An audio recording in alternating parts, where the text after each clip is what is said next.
বিশ্বনবীর গালি দিলে বলে যে আগুন লাগে, কার কার লাগে হাত তুলে আল্লাহর দেখা। এজন্য আমার নবীরা যারা গালি দেয় এগুলো পিতৃ পরিচয়হীন জারদ সন্তান। বিশ্বনবীর সম্মান নিয়ে উল্টা পাল্টা করলে এটা সহ্য করা হবে না, জোরে কর ঠিক কিনা? তুমি আমারে গালি দাও আমি মেনে নেব, আমার বাপারে গালি দাও মেনে নেব, আমার দলের গালি দিবি মেনে নেব, কিন্তু আমার নবীর গালি দিলে খবর আছে না নাই? আমার নবীর দিকে, আমার নবীর সম্মানের দিকে বা হাত তুললে ওই বা হাত কেমন করে ভেঙে দিতে হয় সেটাও আমাদের জানা আছে, জোরে কর ঠিক কিনা? বিশ্বনবীর সম্মান ইটস অ্যান আনপ্যারালাল ইস্যু। এই ইস্যুতে হেফাজত নাই, এই ইস্যুতে জামাত নাই, এই ইস্যুতে চরমনাই নাই, এই ইস্যুতে সরসিনা নাই, এই ইস্যুতে তাবলীগ নাই, আওয়ামী লীগ নাই, জামাত নাই। 17 কোটি মানুষ এক প্ল্যাটফর্মে দাঁড়িয়ে যায়, চিল্লায় বলেন ঠিক কিনা? কারণ এই নবীর সুপারিশ ছাড়া আমি আপনি জান্নাতে যেতে পারবো না, জোরে ঠিক কিনা? এজন্য নবীর ভালোবাসা, নবীর প্রতি মহব্বত অন্তরে থাকার দরকার আছে না নাই? জালিল বিশ্বনবীকে যে গালি দিয়েছে ওর গালি ওর মুখের উপরে, জোরে বলেন ঠিক কিনা? আমার নবীরে যারা কবি বলে গালি দেয় ওই গালি ওদের মুখের উপরে, ঠিক কিনা? আমার নবীরে যারা পাগল বলে গালি দেয় ওদের গালি ওদের মুখের উপরে, ঠিক কিনা? আমার নবীরে যারা লেস কাটা নির্বংশ বলে ওদের 14 গোষ্ঠী নির্বংশ, জোরে বলো ঠিক কিনা? আমার নবীর সম্মানের বিরুদ্ধে যদি কথা বলে তাদের বিরুদ্ধে আমাদের হুঙ্কার আর লড়াই আছে না নাই? বিশ্বনবীর লাইফ নিয়ে কথা বলা অসাধারণ এক লাইফ, ওনার বায়োগ্রাফি, এটা অসম্ভব, এটা তলাবিহীন সাগরের মতো। বিশ্বনবীকে যদি কথা বলতে শুরু করে এটা অনেকটা তলাবিহীন সাগরের মতো। এটা সাগর কিন্তু কি নাই, কথা কয় না কি নাই, বিয়ন্ডলেস, বাউন্ডলেস, বটমলেস, ঠিক কিনা? As a father, as a husband, as a teacher, as a lawgiver, as a lawmaker, as a reformer of the society, as a messenger, as a commander, Muhammad is a superman of the world. গোটা বিশ্বের জন্য তিনি Superman হয়ে এসেছে। বিশ্বনবীর চাচি আবু লাহাবের স্ত্রী উম্মে জামিল বলল, মুহাম্মদ তোমার শয়তানটা বুঝি তোমার কাছে আসে না? শয়তান দ্বারা উদ্দেশ্য নিয়েছে জিবরাইল আলাইহিস সালামকে, নাউজুবিল্লাহ পড়ো। এবার বিশ্বনবী টেনশনে পড়ে গেলেন, ঘটনা কি রে, কি ভুল আমার হয়, কি অন্যায় আমি করলাম, কি ভুল আমার হচ্ছে, কি ত্রুটি আমার যে কারণে আল্লাহ আমারে পছন্দ করে না? 3 মাস 6 মাস হয়ে যায় আকাশ থেকে কোনো ওহী নাযিল হয় না, কি আমি করলাম? আমার মনে হয় আমার কোনো ভুল হয়েছে, আমার কোনো ত্রুটি হয়েছে, অন্যায় হয়েছে, যে কারণে আমার আল্লাহ আমারে পছন্দ করে না। মাঝে মাঝে আমাদের জীবনে এরকম হতাশা আছে না নাই? কি রে আমি এত দোয়া করি কবুল হয় না কেন? আমার জীবনে এত দুঃখ কেন? আমার জীবনে এত কষ্ট কেন? আমার জীবনে তো ভালো কিছু হয় না, সবাই হুর হুর করে এগিয়ে যায়, কত সুন্দর ক্যারিয়ার, বিসিএস হয়ে যায়, সরকারি জব হয়ে যায়, ব্যবসায় লালে লাল, আমার তো কিছু হয় না, আমার কিছু হলো না। এরকম হতাশা আছে না নাই? এই সূরা আপনাকে শিখাতে চায়, don't be sad, don't be frustrated, don't be upset. Upset হয় না, হতাশ হয় না, ভরসা রাখো কার উপর? আজীবন হতাশাগ্রস্ত মানুষের জন্য এই সূরাটা একটা আলোক বর্তিকা আর মশাল হয়ে কাজ করবে। সুবহানাল্লাহ পড়েন, মোটিভেশনাল সূরা। আল্লাহু আকবার। বিশ্বনবী চিন্তায় পড়ে গেলেন, মনে হয় ভুল হয়েছে, কেন ওহী আসে না, কি আমার অপরাধ, কেন কোরআনের আয়াত নাজিল হয় না, কেন আল্লাহ ওহী পাঠায় না? বিশ্বনবী যখন চিন্তিত, বিশ্বনবী যখন হতাশ, তখন আল্লাহ নাজিল করলেন ওয়াদ-দুহা ওয়াল-লাইলি ইযা সাজা, ওয়াদ-দুহা আলোর শপথ, ওয়াল-লাইলি ইযা সাজা আর রাতের শপথ, যখন রাতটা নিঝুম হয় আর হয় নিস্তব্ধ। সুবহানাল্লাহ কইবেন না? আল্লাহ আলোর শপথ করলেন, এজন্য হতাশ হবেন না। See the sunlight, go out, see the nice day. কত সুন্দর দিন, কত সুন্দর আলোক উজ্জ্বল দুপুর, কত সুন্দর সকাল। সুবহানাল্লাহ পড়েন। হতাশ হবার কোনো কারণ নাই, আপনার আল্লাহ আপনার সাথে আছেন না নাই? আপনি আপনারা যত ভালোবাসেন তার চেয়ে আপনারা বেশি ভালোবাসে কে? আপনার বাবা মা আপনারা যত মায়া করে তার চেয়ে আপনারা বেশি মায়া করে কে? আল্লাহ বললেন ওয়াদ-দুহা, সকাল বেলার সূর্য কিরণের শপথ, ওয়াল-লাইলি ইযা সাজা আর রাত্রির শপথ, রাত্রিটা যখন নিঝুম হয় আর নিস্তব্ধ হয়। সুবহানাল্লাহ পড়েন। তাহলে আল্লাহ আলো আর অন্ধকারের শপথ বা কসম কাটলেন, ঠিক কিনা? আলো দ্বারা আল্লাহ তাআলা ওহীর আগমনকে বুঝিয়েছেন, আর অন্ধকার দ্বারা ওহীর অনুপস্থিতি বুঝিয়েছেন। সুবহানাল্লাহ। আল্লাহ বুঝাতে চাইলেন, নবী আমি আপনার উপর রাগ করি নাই, আমি আপনারে ভুলে যাই নাই, যেমনটা কাফির মুশরিকের বাচ্চারা বলে। আমি আপনারে ছেড়ে দেই নাই, আমি আপনার উপর অসন্তুষ্ট হই নাই। সব সময় যদি সূর্যের আলো থাকে, রাত্রে ঘুমাইতে পারবেন? ধরেন 365 দিনই খালি আলো আর আলো, খালি সূর্যের আলো, রাত আর নাই, ভাল লাগবে? আবার সব সময় রাত, সূর্যের আলো নাই, ভাল লাগবে? রাত দিন দুইটার দরকার আছে না নাই? এই আলো দ্বারা আল্লাহ ওহীর কথা বুঝালেন। আল্লাহ বুঝাতে চাইলেন, নবী আলোর শপথ আর অন্ধকারের শপথ, আমি যেমনি আলোর পর অন্ধকার দেই, তেমনি ওহীর পর মাঝে মাঝে ওহী না পাঠিয়ে আপনাকে বিশ্রাম নেওয়ার সুযোগ করে দেই। বিশ্বনবীর কত ভালোবাসতেন আল্লাহ, কারণ ওহী রিসিভ করার মধ্যে একটা কষ্ট আছে না নাই? ও নবী সব সময় যদি ওহী নাজিল হয়, আপনার স্নায়ু, আপনার দেহ, আপনার মাংসপেশি এই ওহী রিসিভ করতে পারবে না, আপনার স্নায়ু এটা বরদাস্ত করতে পারবে না। ওহীর একটা কিরণ আছে, সূর্যের যেমনি তেজ আছে, আলো আছে, ওহীরও কিরণ আছে। সব সময় এই কিরণ আকাশ থেকে আপনার গায়ে পড়লে আপনি সহ্য করতে পারবেন না। তেমনি আলোর পরে যেমনি আধারের দরকার, কিছুদিন ওহী আসার পরে ওহী বন্ধ থাকার দরকার আছে না নাই? সুবহানাল্লাহ পড়ে। বিশ্বনবীর আরামের জন্য আল্লাহ ওহী বন্ধ করে দিলেন। আল্লাহু আকবার। কারণ সব সময় ওহী আসাটা ভালো না, সব সময় ওহী আসলে বিশ্বনবী সহ্য করতে পারতেন না। কারণ মা আয়েশা বলতেন, শীতের রাতে যখন বিশ্বনবীর উপর ওহী নাজিল হতো, ওহীর প্রেসারে বিশ্বনবীর গলার দাড়ি দিয়ে ঘাম ঝরে ঝরে পড়তো। আমরা তো মাগনা কোরআন পাইছি, কোনো কষ্ট করা লাগে নাই, কোনো পরীক্ষা করা লাগে নাই। বিশ্বনবী যখন কোরআন রিসিভ করতেন, মিসলা সলসলাতে জারাস, বুখারীর বর্ণনা, ঘন্টার ধ্বনির ন্যায় দপ্তরি যখন হাই স্কুলের ছুটি দেওয়ার জন্য ধমধম করে ঘন্টা বাজায়, এর কাছে যে কান লাগিয়ে দাঁড়িয়ে থাকা যায়, যেরকম বিকট আওয়াজ হয়, এরকম আওয়াজে ওহী আসতো। আর এই ওহী রিসিভ করতে যে মাঘ মাসের কনকনে শীতের রাতে বিশ্বনবী ঘেমে ঘেমে একাকার হয়ে যেতেন। আবার বিশ্বনবী যখন ওটের উপরে বসা অবস্থায় ওহী নাজিল হতো, ওহীর ভাড়ে, ওহীর চাপে, ওহীর প্রেসারে, কোরআনের প্রেসারে ওটের মুখটা জমিনের মধ্যে লেগে যেত। আবার ঘোড়ার উপরে বসে থাকা অবস্থায় যখন কোরআনের আয়াত ওহী নাজিল হতো, ঘোড়ার পা গুলো মরুভূমির বালুর ভিতরে দেবে যেত। বিশ্বনবীর এক সাহাবা সাইদ রাদিয়াল্লাহু তাআলা আনহু পায়ের মধ্যে মাথা রেখে বিশ্বনবী একবার ঘুমাচ্ছিলেন। 1 ঘন্টা 2 ঘন্টা ঘুমিয়ে রইলেন, সাইদ মাথায় ব্যথা পায় না। হঠাৎ বিশ্বনবী ঘুম থেকে জাগলেন। জাগার পর ওইখানে কি হয়েছে? এত গ্যাদারিং এর ভেতরে সমস্যা তো হবেই, গরম লাগবে, ধাক্কা ধাক্কি, আমারে দেখা যাবে না, এই ভাই আপনি সরেন, এই ক্যামেরা নামাও, এগুলো বলা যাবে? এগুলো বললে আজকে আমি ওয়াজ করতে পারবো? যে যেইখানে যে অবস্থায় আছেন আল্লাহর ওয়াস্তে বসেন। আমি আর অল্প কয়েক মিনিট কথা বলবো। আমি জানি অনেকে আমাকে দেখতে পাচ্ছেন না, মাইকের অবস্থাও ভালো না, যতটুকু শোনা যায় পিন ড্রপ সাইলেন্ট লাগবে, পিন কত নীরবতা, নীরব না হলে তো ওয়াজ করা যাবে। আর কোন আওয়াজ শুনবো আমি? তাহলে থাম। ওহী রিসিভ করতে বিশ্বনবীর কত কষ্ট হতো খেয়াল করে শুনুন। আবার ডানে বায়ে তাকান, সাভারের ভাইয়েরা এদিকে তাকান, আমার দিকে হয়েছে, বাস আমার দিকে তাকান। ওহী রিসিভ করতে বিশ্বনবীর কত কষ্ট হতো। সাইয়েদ রাদিয়াল্লাহু তাআলা পায়ের মধ্যে মাথা রেখে বিশ্বনবী শুয়ে আছেন। 1 ঘন্টা 2 ঘন্টা শুইলেন, উনি ব্যথা পায় না। হঠাৎ বিশ্বনবী ঘুম থেকে জাগলেন। জাগার সাথে সাথে আকাশ থেকে কোরআনের আয়াত নাযিল হতে লাগলো। আর সাইয়েদ বলে 2 ঘন্টায় আমার কিছু হয় না, কিন্তু যখনই আমার মাথা, আমার রানের মধ্যে মাথা রেখে বিশ্বনবী শুয়ে আছেন আর কোরআনের আয়াত নাযিল হতে লাগলো, আমার মনে হচ্ছে আমার রানটা ফেটে টুকরা টুকরা হয়ে যাবে, আমার হাড়টি ফেটে খান খান হয়ে যাবে। ওহীর ভার, তার মানে একটা কাঠিন্যতা আছে না নাই? এজন্য আল্লাহ বিশ্বনবীরা ডেকে বললেন, নবী আমি রাগ হই নাই, আমি আপনারে ভুলে যাই নাই।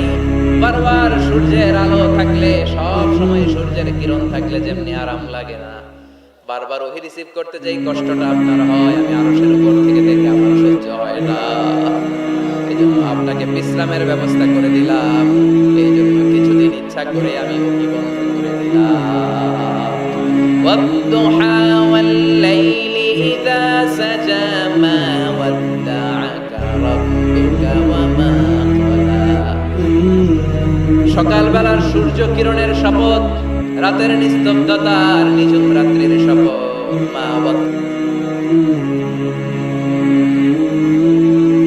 দাকা রব্বুকা ওয়া মা ক্বালা, আপনার রব আপনারে ভুলে যায় নাই, আপনার উপর সন্তুষ্ট হয় নাই। সুবহানাল্লাহ পড়ে। তাহলে কাফেররা যা বলেছে এটা ওদের মুখের উপরে, জোরে কোন ঠিক কিনা?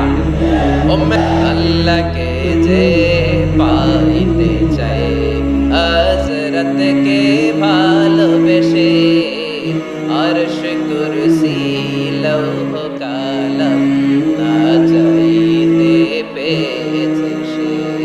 হযরতকে ভালোবেসে আরশ কুরসি লৌহ কালাম না চাইতে পেয়েছে সে। ঠিক কিনা? বিশ্বনবীর ভালোবাসলে গোটা বিশ্ব তার পায়ের সামনে এসে চুমু খাবে। আমরা ওই নবীর ভালোবাসা চাই, আমরা ওই নবীর শাফাত চাই, আমরা ওই নবীর নেতৃত্বে জান্নাতে ঢুকতে চাই। এজন্য আল্লাহ বললেন, নবী মা ওয়াদ্দাআকা রাব্বুকা ওয়া মা ক্বালা, ভয় নাই, চিন্তা নাই, হতাশ হবেন না, নিরাশ হবেন না, আমার উপর ভরসা রাখেন। আপনার আল্লাহ আপনারে ভুলে যায় নাই, আপনার আল্লাহ আপনার উপর সন্তুষ্ট হয় নাই। ও নবী আপনি জেনে রাখেন, লাল আখিরাতু খায়রুল লাকা মিনাল উলা। দুনিয়ার বুকে অনেকে আপনারে গালি দিবে, দুনিয়ার বুকে আপনার অনেক বিপদ আসবে, দুনিয়াটা আসল নয়, আসল হলো আখিরাত। ওয়ালাল আখিরাতু খায়রুল লাকা মিনাল উলা, ও নবী আখিরাত এই দুনিয়ার চেয়ে আপনার জন্য শ্রেষ্ঠ। আরেক আয়াতে বললেন শ্রেষ্ঠ এবং স্থায়ী। বাল তুমসিরুনাল হায়াতাদ দুনিয়া ওয়াল আখিরাতু খায়রুন ওয়া আবকা। সুবহানাল্লাহ। ও নবী এই দুনিয়া স্থায়ী না, এই দুনিয়া শ্রেষ্ঠ নয়, শ্রেষ্ঠ আর স্থায়ী জায়গা হলো জান্নাত। এজন্য দুনিয়ার জন্য পাগল হওয়া যাবে না, মুমিন পাগল হয় আখিরাতের জন্য। এই দুনিয়াতে আজীবন থাকতে আসেনি, আজীবন থাকবেন, কথা কন। এজন্য এতজনের ভয় পেলাম, ভয় পাবো আমরা একজনের, চিল্লায় বলেন তিনি কে? হৃদয়ে আছে আল্লাহর ভয়, তারা গো পথ ভুলে যায় না, আল্লাহর প্রেম ছাড়া এই দুনিয়ায় কারো কাছে কোনো কিছু চায় না। রাতের আধারে যারা সেজদাতে রায়, দু চোখের স্রোতে নদী যেন বয়, ছলনার হাতছানি যতই আসুক, পেছনে ফিরেও সে তাকায় না। যাদের হৃদয়ে আছে আল্লাহর ভয়, তারা কোনো পথ ভুলে যায় না, আল্লাহর প্রেম ছাড়া এই দুনিয়া কারো কাছে কোনো কিছু চায় না, কারো কাছে কোনো কিছু চায় না। ঠিক কিনা? মুমিনের ভয় একজনের প্রতি, চিল্লায় বলেন তিনি কে? আল্লাহ বললেন ওয়ালাল আখিরাতু খায়রুল লাকা মিনাল উলা। ও নবী দুনিয়াতে এত ভয় পেয়ে কোনো লাভ নাই। বিড়ালের মতো হাজার বছর না বেঁচে সিংহের মতো একটা গর্জন দিয়ে মরার দাম অনেক বেশি। ওয়ালাল আখিরাতু খায়রুল লাকা মিনাল উলা। এই দুনিয়ার জীবনের চেয়ে নবী আখিরাতের দাম অনেক বেশি। এই দুনিয়ায় আমরা আজীবন থাকতে আসি, চলে যেতে হবে। এরপরে বিশ্বনবীকে আল্লাহ সান্ত্বনা দিচ্ছেন, নবী আপনি হতাশ হবেন না, নিরাশ হবেন না, ভরসা রাখেন। ওয়ালা সাউফা ইউতিকা রাব্বুকা ফাতারদা। আপনার প্রভু অচিরেই আপনাকে এমন এমন জিনিস দান করবে, এই জিনিসগুলো পেয়ে আপনি খুশি হয়ে যাবে। কি সুন্দর কথা। ও নবী আপনি হতাশ হবেন না, আপনি টেনশন নিয়েন না, আমি তো আছি। সুবহানাল্লাহ পড়েন। কে বলে? জোরে বলেন কে বলে? বিশ্বনবীরে বললেন ওয়ালা সাউফা ইউতিকা রাব্বুকা ফাতারদা। আপনার রব অচিরে এমন কিছু আপনারে দিবে, আপনি খুশি হয়ে যাবেন। And verily indeed your Lord will give you something that will make you happy. অচিরে আপনার রব আপনারে এমন এমন কিছু দিবে, এগুলো পেয়ে আপনি খুশি হয়ে যাবেন। নবীরে খুশি করাই আল্লাহর কাজ। এজন্য বিশ্বনবীর উপাধি দিয়েছেন আল্লাহ হাবিব। বিশ্বনবীকে আল্লাহ কি ডেকেছেন? আর ইব্রাহিম আলাইহিস সালামকে ডেকেছেন খলিল মানেও বন্ধু, হাবিব মানেও বন্ধু। খলিল মানে এমন বন্ধু যে বন্ধু আল্লাহরে খুশি করার জন্য কাজ করে, আর হাবিব মানে এমন বন্ধু যেই বন্ধুরে খুশি রাখার জন্য আল্লাহ নিজেই কাজ করে। এজন্য আল্লাহ বললেন নবী, ওয়ালা সাউফা ইউতিকা রাব্বুকা ফাতারদা, আপনার রব চিরাই এমন এমন জিনিস আপনারে দান করবে, আপনি খুশি হয়ে যাবেন। আল্লাহ তাআলা বিশ্বনবীর কি কি দান করলেন, কি কি দিয়া বন্ধুরে খুশি রাখলেন, রাজি রাখলেন, শুনবেন? সবাই শুনবেন না? সবাই শুনতে রাজি আছেন? নাম্বার 1, মক্কায় বিশ্বনবী দেখতে পেলেন দাওয়াতি কাজের তো বেশি অগ্রগতি হচ্ছে না, কি করা যায়? তিনি স্ট্র্যাটেজি চেঞ্জ করলেন, ভিআইপিসদের কাছেও দাওয়াত দেওয়া শুরু করলেন। দেখেন না সুবিধাজনক অবস্থানে যাওয়া যাচ্ছে না, দেখলেন মক্কায় 2টা ফিগার সবচেয়ে শ্রেষ্ঠ ফিগার, এই 2টার একটা যদি কালিমা পড়ে তাহলে ইসলামের জন্য সুবিধা হয়ে যায়। বিশ্বনবী আল্লাহর কাছে দোয়া করতে লাগলেন, আল্লাহুম্মা আ'ইজ্জাল ইসলাম বিআহাব্বির রাজুলাইনি ইলাইক। আল্লাহ, দুইজন লোকের নাম এখন আমি বলবো, যেই লোকটারে ভালো লাগে এই লোকটার মুখ দিয়ে শাহাদা বাণী উচ্চারণ করে তুমি ইসলামের বিজয় দান করে দাও। দোয়া শুরু করে দিলেন, আল্লাহ দুইজন লোকের একজনকে তুমি আমার অনুসারী বানিয়ে দাও, এই দুইজনের যারে তোমার ভালো লাগে। আল্লাহুম্মা আ'ইজ্জাল ইসলাম বিআহাব্বি হাদাইনি রাজুলাইনি ইলাইক। দুইজন লোকের নাম আমি দোয়ায় বলবো, যারে ভালো লাগে তারে দিয়ে ইসলামকে বিজয় দান করো। 1 নাম্বার ওমর ইবনে খাত্তাব, 2 নাম্বার আবু জাহাল ইবনে হিশামের বেটা আবু জাহেলের কালমার পতাকায় আনো, না হয় খাত্তাবের বেটা ওমর রে। আল্লাহ ওমরের জন্য দোয়াটা কবুল করে নিলেন। ওমরে ফারুক বিশ্বনবীর কল্লা কাটার জন্য তলোয়ার নিয়ে ধেয়ে আসছে, তার আগের রাতে বিশ্বনবী তাহাজ্জুদে কেঁদে কেঁদে এই দোয়াটা করেছে। বিশ্বনবীর চাচা হামজা ইবনে আব্দুল মুত্তালিব ওমরে ফারুককে দেখে বিশ্বনবীর কাছে দৌড়ে আসলেন। বিশ্বনবী তখন আরকাম ইবনে দারুল আরকামের ঘরে সাফা পাহাড়ের পাদদেশে বসে লুকিয়ে লুকিয়ে দাওয়াতি কাজ করতেন। ভাতিজার কাছে এসে বললেন, ও নবী, আমার ভাতিজা ওমরে ফারুক তোমারে মারার জন্য নাকা তরোয়ার নিয়ে চলে আসছে, তুমি পালিয়ে যাও, আমরাও পালাই।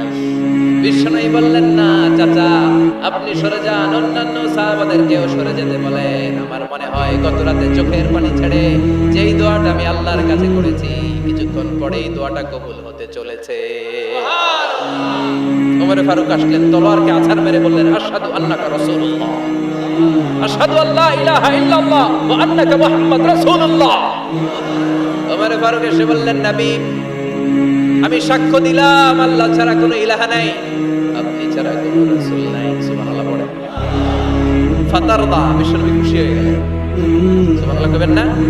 আল্লাহ বললেন, ওয়ালা সাউফা ইউতিকা রাব্বুকা ফাতারদা। ও নবী, এমন এমন জিনিস আপনারে দেব, আপনি খুশি হয়ে যাবেন। আল্লাহু আকবার।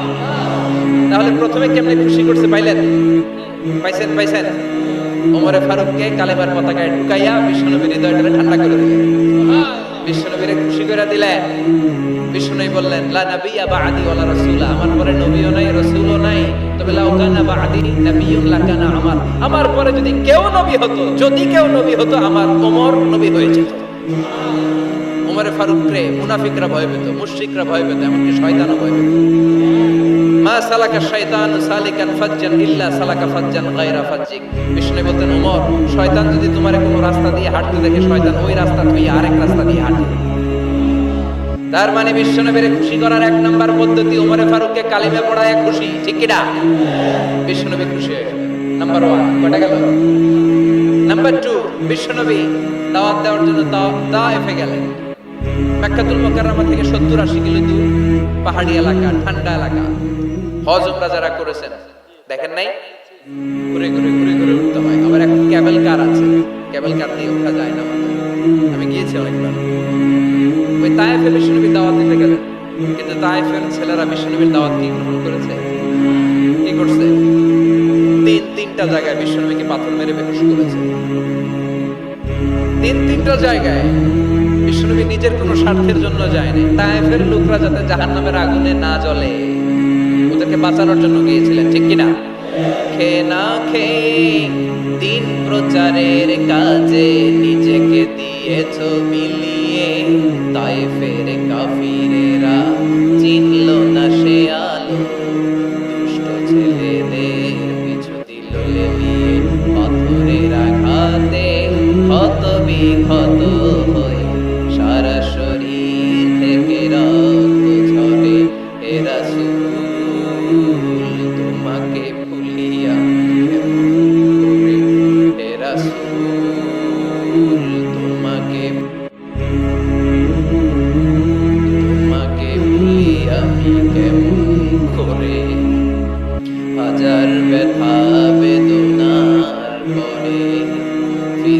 শুনি তুমি আপন ঘরে, দিনের আলো তুমি ছড়িয়ে দিতে, চলে গেলে মদিনায় মক্কা ছেড়ে, হে রাসূল তোমাকে ভুলি আমি কেমন করে, হে রাসূল তোমাকে ভুলি আমি কেমন করে। ঠিক কি না?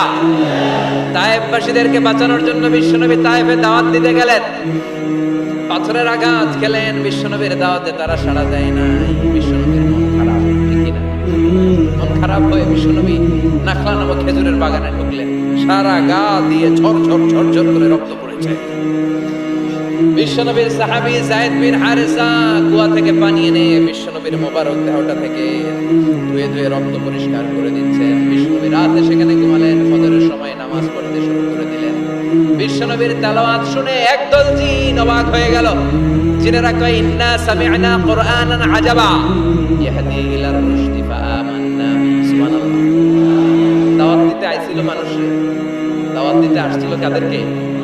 কিন্তু মানুষ দাওয়াত কবুল করে নাই। আর বিশ্বনবী কেঁদে কেঁদে যখন নামাজ পড়ছিলেন, তেলাওয়াত শুনে জিনেরা অবাক। জিনেরা কয়, এটা কোনো মানুষের বাণী হতে পারে না, আল্লাহর বাণী ছাড়া।